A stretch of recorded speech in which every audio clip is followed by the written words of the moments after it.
students, so let's discuss rate of convergence. Uh, so uh, an iterative method is said to have rate of convergence p if p is largest positive real number for which there exists a finite non-zero constant c such that it satisfies this relation such that absolute value of epsilon k plus 1 less than equal to c absolute value of epsilon k raised to power p. Okay, where what does epsilon k stand for? Epsilon k is error. Okay, epsilon k is an error in the kth iteration. Xk is our kth iteration, where alpha is going to be an exact root of our equation, right? And this c is known as asymptotic error constant. This c is known as asymptotic error constant. But if you are thinking that how do we get this relation, so listen, while finding rate of convergence, we always look the relation between uh, epsilon k plus 1 and epsilon k. This is an error in the k plus 1 iterate, and this is an error in the kth iterate. So we see the relation between them. And if you will start it from epsilon naught, epsilon 1 all the way, then you can clearly see that you will have proportional relation between them. Okay, so that is why this comes in picture. If you want to write down this in the limit form, that can also be done. This will be xk plus 1 minus alpha, and then this is going to be uh, xk minus alpha. That can also be done. So this number p is known as, this is going to be positive real number. This is known as rate of convergence. Okay, and c is known as asymptotic error constant. So they may ask find out asymptotic error constant also in the final paper. So you must work over this as well. But when this p comes 1, then convergence is known as linear. If it is coming out to be 2, in that case convergence is known as quadratic. Okay, and if you have linear and quadratic, then remember always quadratic is faster than linear. Okay, quadratic is faster than linear. That means you will get root much you will get root faster than the if suppose as we already know that Newton-Raphson method has rate of convergence 2, whereas bisection method and Regula Falsi method have rate of convergence 1. So Newton is going to be faster than both the methods. Newton method will give us root faster than the method I have told. In fact, faster than secant also, which we have already proved. You know that golden ratio is coming out to be the rate of convergence there. Okay, so here we are going to calculate the rate of convergence of Regula Falsi, and we know that this is the formula of Regula Falsi method. This we have derived in class, so I hope everyone remember. So this is a formula, same formula we use for secant method also. So this iterative formula is there, right? So now I want to find out rate of convergence of this. We also know that in this method one point remains fixed.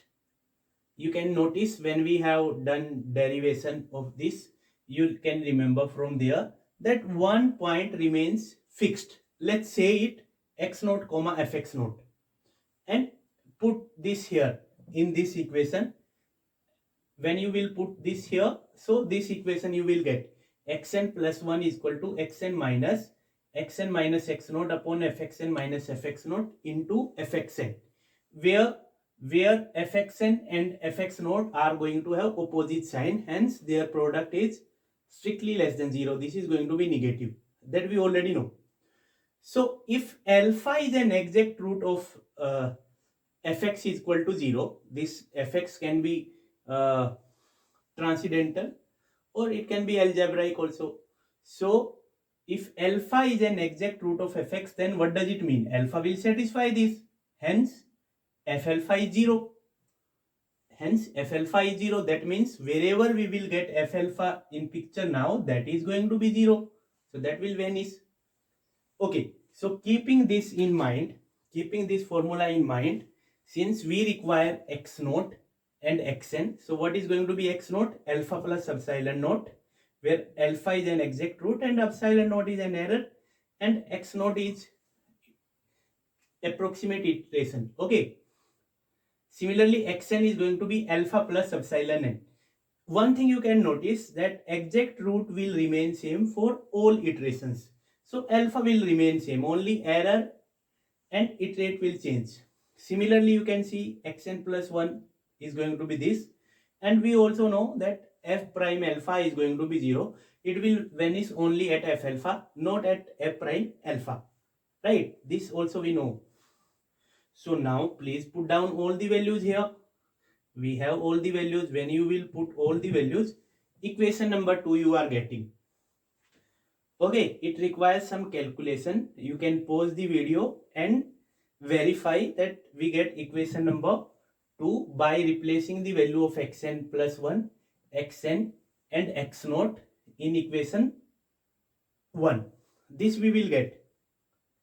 And now remember students, we have f of alpha plus epsilon n. Whenever you get this type of function, we always use Taylor series expansion. Okay, so what does Taylor series expansion say? Let's see. For f of alpha plus epsilon n, this is going to be f alpha plus epsilon n f prime alpha plus epsilon n f double prime alpha upon 2 factorial, then epsilon n cube f triple prime alpha upon 3 cube, so on. It goes for forever. Okay. Okay, so this is now, since I have told you that f alpha is going to be 0, so this will become 0, right? Similarly, you can calculate f of alpha plus epsilon naught, and you can verify. You can pause the video and you can verify. This is also coming out to be this relation. Okay, so now we will put the following values here in the equation number. So now putting all the values we have calculated in equation number 2, so you will get this. I'm just replacing the required value in equation number 2 and this will give us this, right? Now whatever you have in denominator, bring it in numerator and it will be written as power minus 1, right? So, and this is a formula. So when you are having minus 1 power, so 1 first term minus second term, then plus third term minus fourth term, so on, right? So I am writing it 1 minus second term plus so on. Rest I am not writing. Okay, so this formula you already know, and just do some simple calculation, multiply them and you will get this. You can easily verify. But now if you are thinking that what about the rest terms? Rest terms are of higher order and I am neglecting them. So by neglecting higher order terms, this relation we will get. You can easily verify. Okay, so you already know. So why are we ignoring them? Because they are becoming of higher order. You will get epsilon square, epsilon n square, epsilon naught square, or more higher order. So we are ignoring them. Okay, so after doing this, you can verify, just do this calculation, you can verify that this is coming out to be equal to this. So here I have skipped long calculation, so you have to verify. So please verify and you will get this relation. And what I have to bring? I have to bring a relation between epsilon n plus 1 and epsilon n. There we have to check the relation. So this term I am assuming C. So this term I am assuming C. So this is going to be C. Okay. And hence from here you can see the relation between epsilon n and epsilon n plus 1. So epsilon n plus 1 less than equal to epsilon n, and it can be written in the power 1. So they are proportional. So power p is going to be 1 here. Hence the rate of convergence of this method is going to be linear. It's going to be linear. So rate of convergence for regular Falsi method is 1, linear, which is also case of bisection method. But sometime you want to check that bisection method is good or regular Falsi is good. The smaller constant, this asymptotic constant you will have, that will work better for the iteration. You will have smaller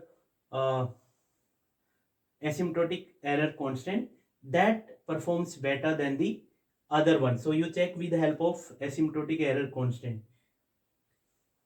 So done. And also you can recall, this is very useful for competitive exams. Sometimes they ask that what is the rate of convergence of this method.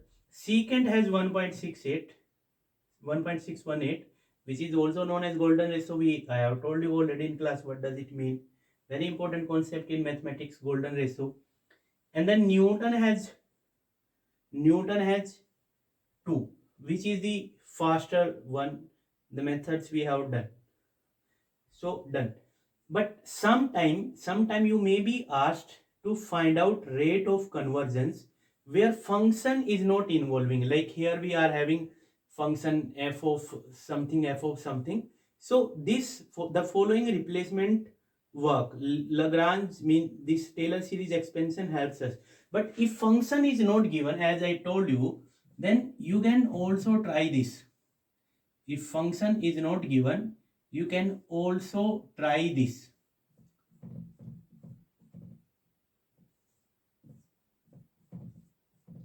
So keeping your error very small, this replacement will be very beneficial, will give you easy calculation. If alpha is an exact root, so this also you can try. So if alpha is an exact root, 1 plus very small thing upon 1 minus very small thing is nothing but that they are equivalent, basically x and alpha. So this will help you if function is not given. Then listen, if function is given and you will have this replacement, then it is very difficult task. You won't be able to use Taylor series expansion in that case. Thank you.